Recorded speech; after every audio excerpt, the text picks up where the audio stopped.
Tu sais qu'une situation ne te convient plus. Tu sais que tu devrais changer quelque chose. Et pourtant, tu restes là. Pas parce que tu es faible, pas parce que tu manques de volonté, mais parce que ton cerveau préfère souvent une mauvaise certitude à une bonne incertitude. Et dans cette vidéo, tu vas comprendre pourquoi. Ce que tu appelles blocage ou peur, c'est souvent un mécanisme simple. Ton cerveau classe l'inconnu comme un risque. Même si ce que tu vis aujourd'hui est inconfortable, c'est connu. Et ce qui est connu est perçu comme plus contrôlable.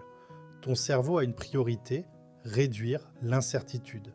L'incertitude, ça veut dire ne pas savoir si ça va marcher, ne pas savoir comment tu vas gérer, ne pas savoir ce que les autres vont penser, ne pas savoir si tu vas regretter, et même si rationnellement tu sais que le changement est meilleur, ton cerveau, lui, se pose une autre question. Est-ce que c'est sûr maintenant?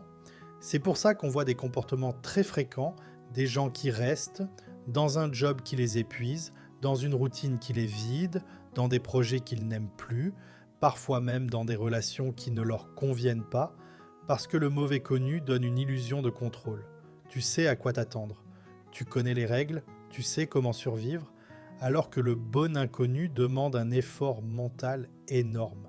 Imaginer, prévoir, décider, sans garantie. Et c'est là que c'est subtil. Plus une décision est importante, plus l'incertitude est élevée. Et plus l'incertitude est élevée, plus ton cerveau active l'évitement. Résultat, tu peux être très capable, très intelligent, très motivé, et malgré tout rester bloqué. Parce que ton cerveau essaie de te protéger, pas de te faire réussir. La vraie question n'est pas « pourquoi je n'avance pas ?» La vraie question, c'est « quelle incertitude mon cerveau essaie d'éviter ?» Quand tu comprends ça, tu arrêtes de te juger et tu commences à voir ton blocage comme un signal. Comprendre ton cerveau, c'est souvent le premier pas pour enfin avancer.